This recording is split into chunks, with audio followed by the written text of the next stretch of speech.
Anne of Green Gables by L. M. Montgomery.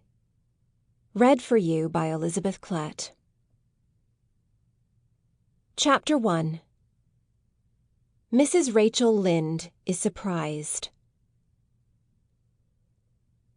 Mrs. Rachel Lynde lived just where the Avonlea main road dipped down into a little hollow, fringed with alders and ladies' eardrops, and traversed by a brook that had its source away back in the woods of the old Cuthbert place.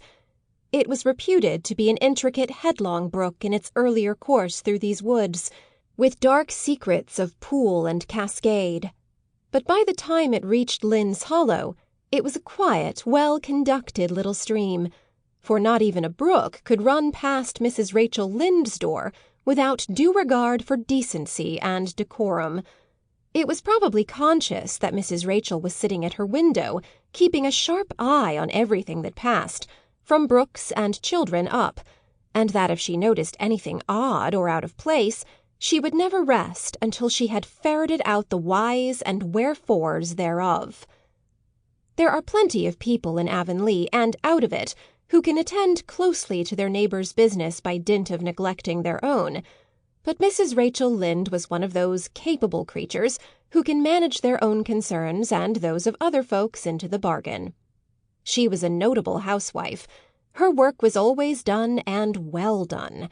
She ran the sewing circle, helped run the Sunday school, and was the strongest prop of the Church Aid Society and Foreign Missions Auxiliary.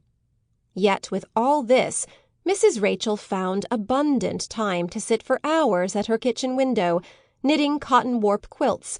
She had knitted 16 of them, as Avonlea housekeepers were wont to tell in awed voices, and keeping a sharp eye on the main road that crossed the hollow and wound up the steep red hill beyond. Since Avonlea occupied a little triangular peninsula jutting out into the Gulf of St. Lawrence with water on two sides of it, anybody who went out of it or into it had to pass over that hill road, and so run the unseen gauntlet of Mrs. Rachel's all-seeing eye. She was sitting there one afternoon in early June. The sun was coming in at the window warm and bright. The orchard on the slope below the house was in a bridal flush of pinky-white bloom, hummed over by a myriad of bees. Thomas Lynde, a meek little man whom Avonlea people called Rachel Lynde's husband, was sowing his late turnip seed on the hill field beyond the barn, and Matthew Cuthbert ought to have been sowing his on the big Red Brook field away over by Green Gables. Mrs. Rachel knew that he ought.